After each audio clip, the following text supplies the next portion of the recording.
things that actually happened. So we fixed it so we could get this stuff, and this is why we are talking about this stuff right now, because there's a group of ancient Egyptians, Africans, East Indian, or whatever have you, ancient primordial people that preserve this information by various ways so that we could have this particular information. And this particular information. But we knew we was going into this particular state and going through slavery because we literally, we have the text. We have, and remember, that's just the text that survived. Hell, they burnt down the Library of Alexander twice. You see what I'm saying? And stuff. So my point, that's just the text that survived. But we do have we knew this state that was going on. We even have it in India, in the Vishnu Prana. The Vishnu Prana talks about how we was going to go into the state that we in, and man will eat the sacred cow. That's hamburgers. And they go into this whole political thing. They go into the money. They go into this disarray that the world would be in. Almost precise. You see, so we had that kind of thing. We even the Tibetans predicted the day. They had a 1,000-year prophecy on the day that the white man will come and take over in Tibet. And on the very day that they predicted, it happened. You see what I'm saying? It happened. I think that's also in a book called The Cave of the Ancients. They have the actual prediction, but you can go on the internet and look that up. So we preserved this stuff because we knew these things was going to actually happen. You see. So can I ask you the next question is? Yes. So in essence, we use the white people in some sort of a positive role for our conveniences. Exactly. We were the puppet masters. Exactly. We were the puppet masters. Now, they might have not known it. They thought they were doing good by themselves, but they didn't understand. They were all under the behest of us. And we used that to set up a better way for us. Now, a better way for us. And it was hard enough for what we went through, but we did. And so, and we always had a symbiotic relationship with them. All right. You see what I'm saying? I'm glad you said that. So there was a limit on the time that they were supposed to hold our knowledge? Yes. And, about 400 years after, they were supposed to hold our knowledge. Well, we was in Spain for 700 years, but we was ousted in 1492. So you figure from 1492, well, a little bit before that, but let's just give a time frame. From 1492, you see what I'm saying, to 1992, because the simple fact is, by that time, that 500-year period, we was well into the consciousness, right on schedule. A few years before 1992, the 5-year prophecy, we got into our own knowledge about 7 years before that with the advent of ASCAC. That was one of the first ones to start studying the classical African civilization. And before that we had organizations that existed like the Moors, Noble Drew Ali, Nation of Islam, and these other things. But what ASCAC brought about was our ancient culture. You see what I'm saying? As far as and the ancient Hemmitt was the key. Because it was one of the keys. But my point here is, about 7 years later, from 85 to that prophecy ran out the celebration of America's 500-year birthday. The Americas. Okay. We was well into the consciousness. I hear that. Yes. Right. So everything that we're dealing with, in so many words, is working out to perfection. So this is something that we agreed upon. This is something we put upon them. No doubt about it. No doubt about it. We had to. So that's exactly why we went up into Europe. You see, why would they go? How you figured that? How far are we into our knowledge or getting our knowledge back? Have we had all our knowledge back, or we still got a we about 20 years into it, and pretty much basically we pretty much privy to the general knowledge that's on the planet now. The other knowledge is advanced knowledge that no books and no texts that survived, but nothing is truly lost. There's whole astral planes of knowledge. So that's when we talk about these channels and different entities coming back and recorrecting things. But we are there now. We are there now. This is not a new movement. This thing has been going on for the last 25, 26 years. But you see what I'm saying? Something that they would like to do, like give us our knowledge back willingly, or this is something we'll have to fight? No. They didn't particularly give us our knowledge back. We left knowledge in general. They print knowledge for them, thus that is our knowledge. They don't literally give it. As a matter of fact, they don't even know. It's a good question. They don't even know that we got our knowledge back. You see what I'm saying? Because they don't know it because the simple fact here is they have such an inferior view of us that they have no idea. Is there a desire to give it back? Is there a desire to give it back, or they might have conspired to keep it? No. You're not getting what I'm saying. All right.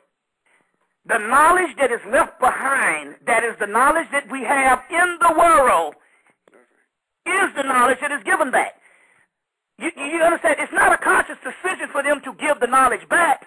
Knowledge itself is ours, so therefore that is the knowledge that is given back. All right. You see where I'm coming from? We set up the knowledge that will be the general knowledge that you can go to several bookstores, several things, several museums, several things, which is called knowledge in general. It's on the earth now. They don't have to give it back. It was given back by us, by them preserving it for us and calling it knowledge. You see what I'm saying? But they're not making the conscious decision. They will still lie and tell you that this doesn't have anything to do with you. You see what I'm saying? There you go. You see, so they don't. So it's not a conscious effort on them. We were talking about something that happened 700 years ago, that we had to bring 1,000 years ago, where we had to bring knowledge to a certain point in a certain area that we can retrieve it ourselves. But it had to be made available on a continent that's conducive to us where we find ourselves now. You see. All right. Right. Yeah. So, all right. Think. Freddie, we got to get to. We only got about 7 minutes left, so I want to get to one more call. But thanks for the call, brother. Right. All right. All right. Peace. Mm-hmm. All right, Brother Bobby, we got 7 minutes left. I'm going to try to get to one more call before we wrap it up. Yeah. Before we get to this call, brother, tell them one more time about your lecture in Atlanta. That's the definite lecture that you have next week in Atlanta. Yes. Yeah, for the people that's in the area, and if you get this broadcast before next Saturday, it's at a place called Othello's, and that's on 117 Sylvan Road, Sylvan, Sylvan Road, Atlanta, Georgia, 30310. Place called Othello's. Actually, I got two phone numbers. One is 678-372-0053, and another number is 404-753-0575. For the people that's watching, that's in the Atlanta area, I'm going to be on RFG tonight. I'm going to be on RFG tonight. The people that know that 89.3, that radio broadcast, Georgia Free Radio tonight at 12:30 or 12 o'clock. So tune in tonight, and we'll still continue some of this information. Yes. Okay, let's try to get to one last caller. Let me see. Caller from 718-994. Caller, are you there? Yes, hello? Yeah, how you doing? We got about 5 minutes left, so do you have a question real quick you want to ask Brother Bobby? Yes, I do. Hi, Bobby. This is Athena. How you doing? How you doing? Okay. I wanted to ask you, on one of your lectures, you was talking about the Temple of Angkor Wat, in Cambodia? Yeah. I wanted to know more about it because one of my friends, she works at the Cambodian restaurant around the corner, and she just brought me back a nice little sticker for my refrigerator of the Temple of Angkor Wat. And I remember, I'm like, where I heard this from? And it was one of your lectures, but I couldn't really remember too much about it. So I wanted to know if you could just briefly tell me more about that temple. Any lectures starting from 05 on in, The first of 2005, I dealt with Angkor Wat for about 2 years. Angkor Wat is a temple built by the Hindu people, but they built it in Vietnam. It was a Vishnu temple, later on converted into a Buddhist temple. But Angkor Wat is a half a mile long, a half a mile wide. It's one of the biggest temples in the world, and actually, it means it's translated because when they was able to go back into Vietnam in 1990, they had to use Egyptian hieroglyphics and different things to translate what stuff about it. They had to use all kind of Egyptian methodology because they found out that the word Angkor Wat means Ankh Hor Wat, the god Horus lives. The god Horus lives. That's in Graham Hancock's work once they translated what it means. And Angkor Wat has these statues that you can't tell these statues at Angkor Wat from Egyptian statues, and I showed them in my various lectures. But it is one of the greatest temples in the world. Wow. And it's also built for the goddess Lakshmi. And that god Hanuman that I talked about is also seen there. So the great That's text the called monkey the Rama, god, right? the monkey king, yeah, Okay. and the monkey god. So the great text that he's in called the Ramayana, they have a whole a scene on the walls. On the walls, they also have a whole judgment scene on the wall. That's I think it's maybe a couple of blocks long. Wow. On that, the judgment scene and stuff. So it's a great temple. I have several documentaries on it that you can get in contact with me. Okay. And you can also purchase several DVDs. Okay, One called great. The Shadow of Angkor Wat, Ooh. and I got about 2 or 3 other documentaries on this great temple. Well, I'll be Yeah. contacting you because she brought me that temple, and it's on Right, my well, refrigerator, so I knew that was Yes. no mistake. You know, Well, not only that, I made sure that the several years I studied it, that I was able to receive a great deal of documentaries on it. So I do have the DVD documentaries on it that you could also get from me. All right, so I'll Yes. be contacting you too for that. Thanks a lot, Bobby. All right. I'll be at the lecture June, whatever date it's going to be. Yeah, whatever date. Okay. All right. Later. All right. Thank you, sister. Okay. Bye-bye. Yes.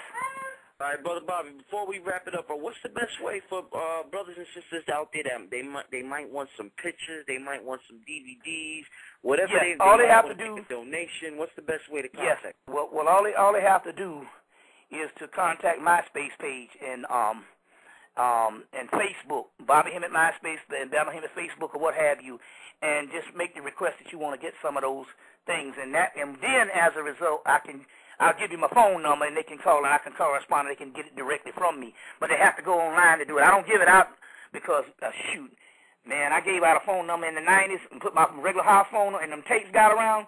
Niggas will call you all hours of the night. So I learned my lesson on that. And I want you to give them a lecture at 4 in the morning. You know, You yeah. ain't lied about that. Yeah, so they can do that and all. They can contact me through Bobby Hemmitt, the MySpace page, and also MySpace.com/Bobby Hemmitt. yeah, MySpace.com/Bobby Hemmitt. Or you could also contact Panic, MySpace.com/Panic, a Panic Pan or whatever he has. But this and you can go on there and you can contact me that way. You see what I'm saying? Okay, Yeah. once again, we like to... Or they can call the Underground Railroad and you can get a message to me. Yeah, there They you can go. also- That's another one. That's another way. Yeah. Yes. So we'd like to thank you for being on the show, Brother Bobby. We look Oh, forward yeah. to seeing you in New York in a couple of weeks. Yes. And, we'll be talking to you all soon. Thanks a lot, Brother Yes. Bobby. All right. Okay. All right, brother. Peace. Peace. Peace. Okay. Yeah, that's concluding our show for today. Unfortunately, we won't be able to take no more calls. You can leave comments on the comment page if you would like. We want to thank Brother Bobby again for stopping by. I want to thank all the callers today for stopping by. You can contact me. For more information, go to the website, www.undergroundrailroadnet.com, or contact me, 646-472-4219. Our guest for next week will be Brother A.A. Rashid, so that'll be next Sunday, same time, 12 to 2. Thanks for listening in, and you'll enjoy the rest of your day.